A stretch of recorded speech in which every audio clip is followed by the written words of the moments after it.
Olá, meus queridos e queridas, a paz do Senhor, seja bem-vindo a mais um vídeo. Eu sou Leandro Machado e é uma alegria ter cada um de vocês aqui na nossa leitura bíblica, né? No nosso projeto Bíblia em um ano. Nós estamos lendo de Gênesis até Apocalipse, todos os dias recebendo uma porção aqui da palavra. Eu quero te encorajar a vir comigo. Se você é novo aqui no nosso canal, então se inscreve aí para ser avisado quando os vídeos saírem, para você estar acompanhando, tá bom? Hoje nós vamos terminar mais um livro, nós vamos terminar o livro de Joel. Então pega a sua Bíblia aí. Eu vou ler hoje de NVI, nós vamos ler 1 Coríntios 3, 1 Reis 16 e Joel 3. Então bora lá, 1 Coríntios 3, nós estamos vendo aqui Paulo exortando, ensinando o povo sobre algumas regras, apontando de fato algumas carnalidades. Mesmo sendo uma igreja de muitos dons, eles ainda estavam muito carnais, né? Fazendo coisas que cristão não deve fazer. E ele diz assim, então, ó, a partir do versículo de número 1, 1 Coríntios 3, ele diz: Irmãos, não pude falar a vocês como espirituais, mas como carnais, como crianças em Cristo. Dei a vocês leite, não alimento sólido, pois vocês não estavam em condições de recebê-lo. De fato, vocês ainda não estão em condições, porque ainda são carnais, porque pelo visto há inveja, divisões entre vocês, e não estão sendo carnais e agindo mundanamente quando agem assim. Pois quando alguém diz, eu sou de Paulo, e outro, eu sou de Apolo, não estão sendo mundanos? Gente, aqui eu quero fazer um adendo aqui. As pessoas quando vão falar sobre músicas, né? Aí o pessoal fala, mas todas as músicas são feitas do mundo, sei o que, o termo, do mundo, isso é do mundo. Gente, o apóstolo Paulo que usa esse termo, né? Para falar sobre coisas que são sagradas e sobre coisas que são mundanas. É um termo que o apóstolo Paulo usa. Então hoje, né, eu me assistindo um vídeo, vi o Kleber Lucas cantando, né, uma música mundana, né, usando o termo aqui como Paulo fala, né, no meio de um culto, né, no meio de um louvor, né? Eu falo para vocês, Jesus está voltando, gente, porque o temor mesmo acabou, né? Eu falo, o que as pessoas fazem fora da igreja é problema delas, né? O que elas ouvem dentro da casa delas, da vida delas, é o problema delas, mas quando elas vão para um ambiente de culto, aí já não é problema delas. Existe uma coisa que nós precisamos ter ali, existe uma liturgia a ser seguida, existe, não é, uma ideia de Deus ser exaltado diante de todas as coisas. O ambiente de culto é um ambiente diferente da sua vida pessoal, né? Algumas pessoas vivem uma vida bagunçada lá fora, mas elas não podem trazer essa vida bagunçada para o ambiente de culto. E, infelizmente, de tão bagunçada que tem sido a vida das pessoas, eles têm trazido isso para dentro da igreja. Isso é muito, mas muito triste. Então aqui Paulo, ele diz, como vocês fazem isso? Vocês não são mundanos? E ele diz no versículo de número 5, afinal de contas, quem é Apolo? Quem é Paulo? Apenas servos por meio dos quais vocês vieram a crer, conforme o ministério que o Senhor atribuiu a cada um. Eu plantei, Apolo regou, mas Deus quem fez crescer, de modo que nem quem planta, nem quem rega são alguma coisa, mas apenas Deus que efetua o crescimento. O que planta e o que rega tem um só propósito, e cada um será recompensado de acordo com o seu próprio trabalho. Pois nós somos cooperadores de Deus, vocês são lavouras de Deus e edifícios de Deus. Conforme a graça de Deus que me foi concedida, eu, como sábio construtor, lancei o alicerce e outro está construindo sobre ele. Contudo, veja cada um como constrói. Ninguém pode colocar outro alicerce além daquele que já está posto, que é Jesus Cristo. Se alguém constrói sobre o alicerce usando ouro, prata, pedra preciosa, madeira fenopalha, sua obra será mostrada, porque o dia trará a luz, pois será revelado pelo fogo, que provará a qualidade da obra de cada um. Ele continua, se o que alguém construir permanecer, esse receberá recompensa. Se o que alguém construiu se queimar, esse sofrerá prejuízo. Contudo, será salvo como alguém que escapa através do fogo. Vocês não sabem que são santuários de Deus e que o Espírito de Deus habita em vocês? Se alguém destruir o santuário de Deus, Deus o destruirá. Pois o santuário de Deus que são vocês é sagrado. Não se engane. Se alguém de vocês pensa que é sábio segundo os padrões dessa terra, deve tornar-se louco para que se torne sábio. Porque a sabedoria deste mundo é loucura para os olhos de Deus, pois está escrito, ele apanha os sábios na astutícia deles, e também o Senhor conhece os pensamentos dos sábios e sabe como são fúteis. Portanto, ninguém se glorie em homens, porque todas as coisas são de vocês, seja Paulo, Apolo, Pedro, seja o mundo, a vida, a morte, presente ou futuro, tudo é de vocês, e vocês são de Cristo, e Cristo de Deus. Então aqui, né, Paulo está apontando umas das dificuldades dessa igreja de Corinto, que era partidarismo, divisão, né, e isso não faz parte da nossa vida como cristão. Bora lá então, 1 Reis 16, nós estamos vendo, né, os reis que foram levantados um a um. A gente vê ali, né, veio Davi, Salomão, e aí os filhos de Salomão, e aí a gente vê vários reis se levantando dentro dessa história do povo de Israel. 1 Reis 16, 1. Ele diz assim, ó: então a palavra do Senhor veio contra Baasa e veio a Jeú, filho de Hanani.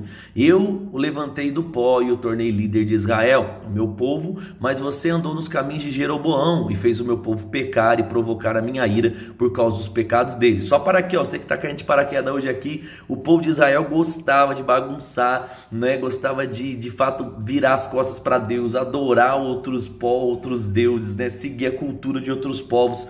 E a gente percebe uma reprovação, né? Como nós vimos lá já em Joel, em tantos outros livros do Velho Testamento, Deus mostrando, ó, vocês estão reprovados, né? Chegou até Deus chamar o povo de Israel, né, de prostituta, comparar com uma prostituta, porque eles tinham abandonado a fidelidade para com o Senhor, tá bom? Então aqui a gente percebe essa história acontecendo de novo, mais uma vez pessoas se virando contra o Senhor ao invés de seguir os mandamentos. E ele continua no verso 3: por isso estou na iminência de destruir a Baasa e sua casa, fazendo a ela o que fiz de Jeroboão, filho de Nebate. Cães comerão os da família de Baasa que morrerem na cidade, e as aves do céu se alimentarão dos que morrerem no campo.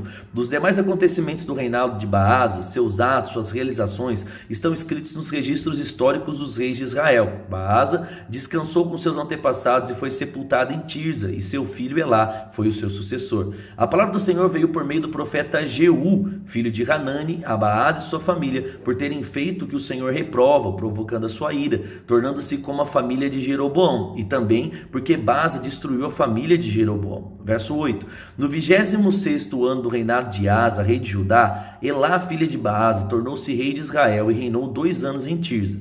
Zinri, um dos seus oficiais que comandava metade dos seus carros de guerra, conspirou contra ele. Elá estava em Tirza naquela ocasião, embriagando-se na casa de Arsa. O encarregado do palácio de Tirza, Zinri, entrou, o feriu e o matou no 27º ano do reinado de Asa, rei de Judá. E foi o seu sucessor. Assim que começou a reinar, logo que se assentou no trono, eliminou toda a família de Baasa. Não poupou uma só pessoa do sexo masculino, fosse parente ou até mesmo amigo. Assim Zinri destruiu toda a família de Baasa, de acordo com a palavra do Senhor, que o profeta Jeú dissera contra Baasa por causa de todos os pecados que este seu filho Elá haviam cometido e levado Israel a cometer, pois com seus ídolos inúteis provocaram a ira do Senhor, o Deus de Israel.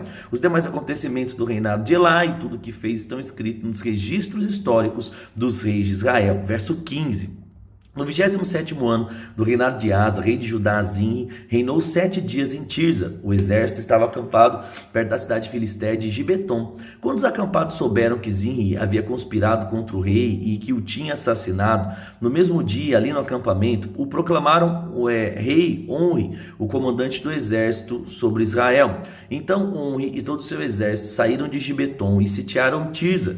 Quando Zinri viu que a cidade tinha sido tomada, entrou na cidadela do palácio real e incendiou o palácio em torno de si, e então morreu. Tudo por causa dos pecadores que haviam cometido, pecado, fazendo o que o Senhor reprove, andando nos caminhos de Jeroboão e no pecado que ele mesmo tinha cometido e levado Israel a cometer. Os demais acontecimentos do reinado de Zinri e a rebelião que liderou estão inscritos nos registros históricos dos reis de Israel. Isso daí, foi muito louco. Falou, tá todo mundo errado aqui, vamos se matar, O cara muito louco. Verso 21. Então o povo de Israel dividiu em 2 facções. Metade apoiava Tibni e filho de Ginate para fazê-lo rei, e outra metade apoiava Onri. Os seus seguidores de Onri se revelaram mais fortes que os de Tibni, filho de Ginate, e aconteceu que Tibni morreu e Onri se tornou rei. No 30º ano do reinado de Asa, o rei de Judá, Onri se tornou rei de Israel e reinou 12 anos, 6 deles em Tirza, e por 70 quilos de prata ele comprou de Semer a colina de Samaria, onde construiu uma cidade, o qual chamou de Samaria por causa de Semer, o nome do antigo proprietário da colina. Onri, porém, fez o que o Senhor reprova e pecou mais do que todos que reinaram antes dele. Olha aí, galera, você acha que não dá para piorar? A galera sabe piorar.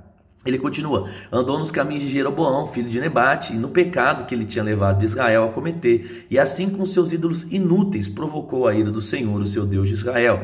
Os demais acontecimentos do reinado de Onri, seus atos e suas realizações, tudo está escrito nos registros históricos dos reis de Israel. Onri descansou com seus antepassados e foi sepultado em Samaria, e seu filho Acabe foi o seu sucessor. 29. No 38º ano do reinado de Asa, rei de Judá, Acabe, filho de Onri, tornou-se rei de Israel e reinou 22 anos sobre Israel e Samaria. Acabe, filho de Onri, fez o que o Senhor reprova, mais do que qualquer outro antes dele. Ele não apenas achou que não tinha importância cometer pecados de Jeroboão, Nebate, mas também casou com Jezabel, vixe, essa é conhecida, né? Filha de Etibal, rei dos Sidônios, e passou a prestar culto a Baal e a adorá-lo. No templo de Baal, que ele mesmo tinha construído em Samaria, Acabe ergueu um altar para Baal, fez também um poste sagrado, e ele provocou a ira do Senhor, o Deus de Israel, mais do que todos os reis de Israel antes dele. Verso 34, durante o seu reinado, Riel de Betel reconstruiu Jericó, lançou alicerces à custa da vida do seu filho mais velho, Abirão, e instalou as suas portas às custas da vida do seu filho mais novo, Segube. É bem provável que eles tenham morrido na guerra durante isso, né? De acordo com a palavra do Senhor, que ele tinha falado por meio de Josué, filho de Num. Gente, que coisa louca. Quando você acha que o povo vai melhorar, eles vão lá e pioram, né? Então bora lá agora, Joel, capítulo de número 3. Vamos finalizar aqui um livro, né, Joel, falando sobre o final dos tempos, sobre as coisas que iriam acontecer, sobre, de fato, julgamentos e juízos. E a gente termina aqui em Joel agora, capítulo de número 3. Né? Bora lá então, Joel 3:1, ele diz assim, ó. Assim, naqueles dias, naquele tempo, quando restaurar a sorte de Judá e Jerusalém, reunirei todos os povos e os farei descer do vale de Josafá. Ali julgarei por causa da minha herança, a herança de Israel, meu povo, pois se espalharam entre as nações e repartiram entre si minha terra. Lançaram sorte sobre o meu povo e deram meninos em troca de prostitutas, venderam meninas por vinho para se embriagarem. Olha aí, misericórdia, comércio de crianças, misericórdia. Do que vocês têm contra mim, Tiro, Sidom e todas as regiões da Filístia? Vocês estão me retribuindo algo pelo que fiz a vocês? Se estão querendo se vingar de mim, ágil e veloz me vingarei de vocês pelo que vocês têm feito, pois roubaram a minha prata e o meu ouro, levaram para os meus templos os meus tesouros mais valiosos. Vocês venderam o povo de Judá ou de Jerusalém aos gregos e os mandaram para longe da sua terra natal. Vou tirá-los dos lugares para onde venderam, sobre os quais farei recair o que fizeram. Venderei os filhos e as filhas de vocês ao povo de Judá, e eles os venderão à distante nação dos Sabeus, assim disse o Senhor.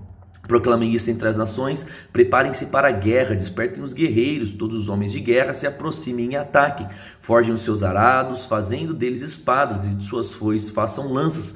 Diga ao fraco, sou um guerreiro, venha depressa, vocês, nações vizinhas, e se reúnam ali. Faze descer aos teus guerreiros, ó Senhor, despertem nações e avancem para o vale de Josafá, pois ali me assentarei para julgar todas as nações vizinhas. Lancem a foice para a colheita, pois ela está madura. Venham, pisem com força as uvas, pois o lagar está cheio e os tonéis transbordam. Tão grande é a maldade dessas nações. Multidões, multidões do vale da decisão, pois o dia do Senhor está próximo no vale da decisão. O sol e a lua escurecerão, as estrelas já não brilharão mais. Do Senhor rugirá de Sião e de Jerusalém levantará a sua voz. A terra e o céu tremerão, mas o Senhor será um refúgio para o seu povo, uma fortaleza para Israel. Então bora lá, versículo de número 17, então ele vai dizer assim, ó. Então vocês saberão que eu sou o Senhor, seu Deus, que habita em Sião, no meu santo monte. Jerusalém será santa. Estrangeiros jamais conquistarão naquele dia, os montes gotejarão como vinho novo, das colinas mandará leite. Todos os ribeiros de Judá terão água corrente, uma fonte fluirá do templo santo do Senhor, e regará as nações das acácias, mas o Egito ficará desolado. Edom será um deserto arrasado por causa da violência feita ao povo de Judá, em cuja terra derramaram sangue inocente. Judá será habitada para sempre, e Jerusalém por todas as gerações. Sua culpa de sangue ainda não perdoada, eu a perdoarei. O Senhor habita em Sião. Então a gente vê aqui, né, de fato, Deus falando, mais uma vez, que o povo, né, tudo errado lá, falando tudo errado, ia colher, mas ia chegar um tempo de restauração. No fim, tudo vai dar certo. Vamos agradecer a Deus. Pai, quero te agradecer pela sua fidelidade, obrigado porque até aqui o Senhor tem ajudado cada um de nós. Oro mesmo para que esse temor faça parte do nosso coração, da nossa vida, para que nós venhamos, Pai, fazer escolhas acertadas e assim agradar o teu coração, Pai. No nome de Jesus, obrigado mesmo pela vida de cada um que tem acompanhado fielmente a leitura, Pai, com a gente, que eles possam viver o melhor do Senhor nessa terra, no nome de Jesus. Amém. Amém, gente. Um grande abraço e até o próximo vídeo. Tchau, tchau.